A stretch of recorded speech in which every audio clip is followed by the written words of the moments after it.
అంటించి బాండ్లీ పెట్టి బాండ్లీ కొంచెం వేడయ్యాక 3 స్పూన్ల ఆయిల్ వేసి ఓ స్పూన్ ఆవాలు వేయాలి.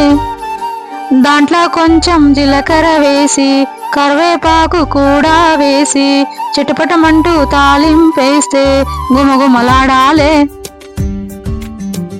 కట్ చేసిన 2 ఆనియన్స్ ని అందులో వేయాలి.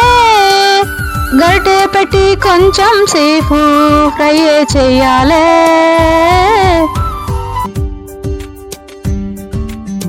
ఓ 4 టమాటోలు తీసుకొని కట్ చేయాలి. దాన్ని కూడా బాండ్లో వేసి మగ్గనివ్వాలి.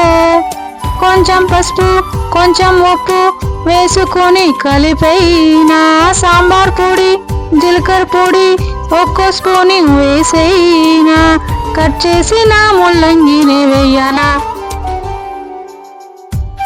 గరిటె పెట్టి తిప్పి ఉప్పు కారం మిక్స్ చేసి లో ఫ్లేమ్ లో బాయిల్ చేస్తూ 10 నిమిషాలు మగ్గనివ్వాలి.